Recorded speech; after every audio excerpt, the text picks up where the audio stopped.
Di bawah jembatan Guangzhou, bayangan dipenuhi oleh pengantar makanan, pekerja migran, dan tunawisma. Menyaksikan pemandangan ini mencengkeram hati saya dengan kesedihan. Terhimpit oleh beban hidup, lubang-lubang jembatan ini telah menjadi tempat perlindungan terakhir mereka. Rasa sakitnya sulit digambarkan. Di kota ini, banyak sekali orang yang kini menyebut bagian bawah jembatan sebagai rumah mereka. Banyak mantan bos pabrik kini tidur di mobil atau di bawah jembatan setelah bangkrut. Mantan pemilik yang dulunya bangga mempekerjakan ratusan orang, kini berjuang untuk membeli makanan. Beberapa orang berjuang keras untuk menjaga bisnis mereka tetap bertahan selama kemerosotan, tetapi akhirnya kehilangan segalanya. Pabrik mereka terkunci, mesin-mesin tertutup debu, dan tumpukan utang menumpuk. Tanpa sumber pendapatan, bahkan memberi makan anak-anak mereka telah menjadi tantangan sehari-hari. Inilah kenyataan brutal di balik runtuhnya sektor manufaktur China. Banyak sekali pekerja yang diberhentikan tanpa pemberitahuan dan lebih buruk lagi, tanpa dibayar. Beberapa belum menerima gaji mereka selama berbulan-bulan, tetapi masih memiliki biaya sewa, makanan, dan sekolah anak-anak yang harus dibayar. Keputusasaan menyebar. Banyak yang kini bergantung pada pinjaman dari teman atau mengambil pinjaman berbunga tinggi hanya untuk bertahan hidup. Jalan-jalan penuh dengan wajah-wajah lelah dan cemas. Orang-orang yang bekerja keras tetapi ditinggalkan ketika perusahaan tutup. Tidak ada jaring pengaman, hanya keputusasaan yang tumbuh. Krisis pengangguran China semakin memburuk. Jutaan lulusan baru tidak memimpikannya kesuksesan. Mereka berjuang untuk bertahan hidup. Perang tarif AS-China telah meletus dan sikap keras PKC terhadap Amerika menjadi bumerang karena pengangguran meroket. Tekanan ini menghancurkan inti masyarakat China. Saat ini, bahkan di kota-kota tingkat pertama seperti Shanghai dan Guangzhou, ekonomi sedang runtuh. Banyak pengantar makanan dan buruh tidak lagi mampu membayar sewa. Mereka tidak punya pilihan selain tidur di bawah jembatan dan di trotoar yang dingin. Pemandangan itu suram dan memilukan. Mari kita selami lebih dalam krisis yang berkembang ini. Ini Guangzhou. Ini adalah lubang jembatan di Guangzhou. Ini bukan tempat yang indah. Ini bukan jalur alam. Ini adalah tempat pengiriman di sini. Mereka tidak perlu membayar tagihan air dan listrik. Mereka bertahan hidup dengan kebutuhan dasar. Memberi makan keluarga dalam kondisi seperti ini sangat sulit. Di distrik Haizu saja, ratusan ribu orang menghadapi pengangguran setiap hari.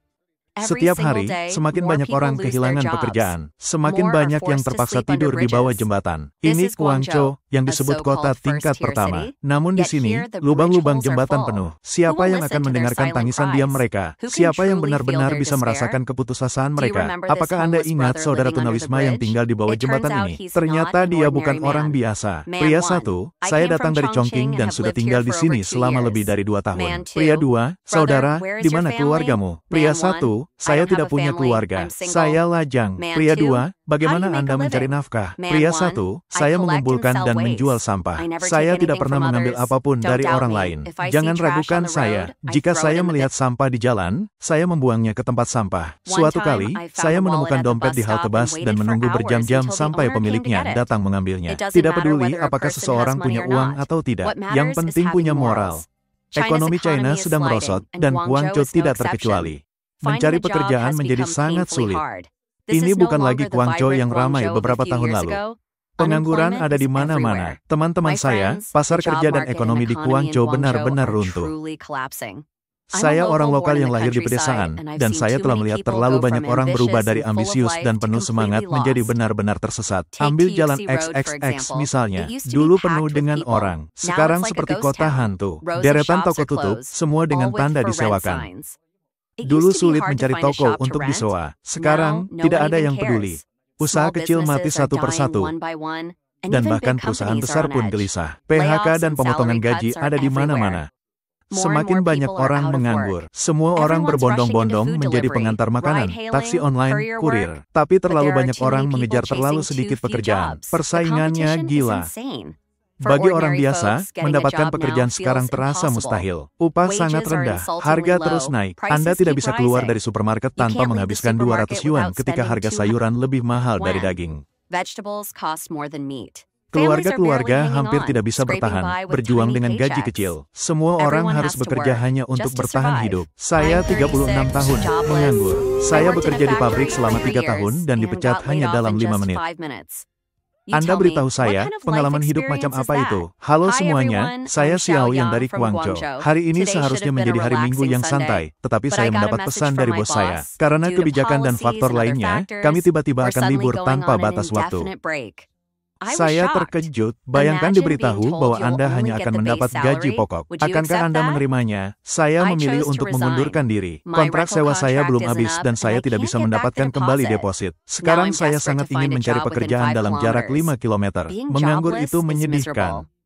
Saya berbicara dengan teman-teman, banyak juga yang menganggur, terjebak di rumah, benar-benar bingung. Saya tidak punya gelar, tidak punya koneksi, tidak punya keterampilan khusus.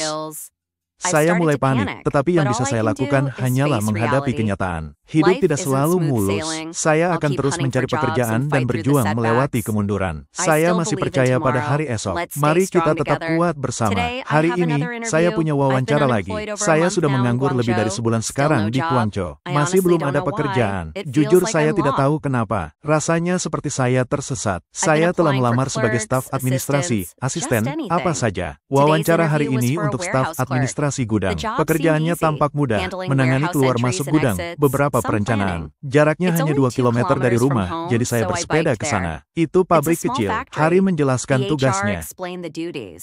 Seseorang akan melatih saya karena orang terakhir belum pergi. Dia bilang dia sudah di sini 7 tahun dan orang yang pergi sudah di sini 5 tahun. Orang itu harus berhenti karena alasan kesehatan. Mereka ingin seseorang jangka panjang dan dapat diandalkan. Kemudian, saya bertemu bosnya. Dia bilang saya memenuhi syarat, tetapi bertanya apakah saya bisa memindahkan barang berat. Dari penampilan saya, dia ragu saya bisa. Dia juga bertanya mengapa gadis utara datang jauh-jauh ke Guangzhou. Dia pikir saya tidak akan tinggal lama. Saya tidak yakin harus berbuat apa lagi. Dalam perjalanan pulang, saya menghabiskan 9,9 yuan untuk burger dan roti ayam. Saya serius mempertimbangkan untuk pulang. Pada usia 36, saya benar-benar menganggur. Hari ini adalah hari ke-11 saya tanpa pekerjaan. Kehilangan pekerjaan di usia 36 membawa kecemasan yang nyata. Tapi mungkin ini hanya bagian dari kehidupan. Usia 36 terasa seperti tembok di pasar kerja. Saya tidak kehilangan pekerjaan karena usia, tetapi beberapa pengusaha lebih memilih merekrut Gen Z generasi setelah tahun 2000 sudah bekerja dan perusahaan menginginkan mereka. Bukan generasi 80-an seperti saya. Saya menjelajahi platform kerja, memperbarui resume saya, tetapi saya hanya melamar ke pabrik dalam jarak 5 km. Beberapa orang bilang saya terlalu pilih-pilih. Pekerjaan adalah pekerjaan, kata mereka. Tapi sewa saya berakhir tahun depan,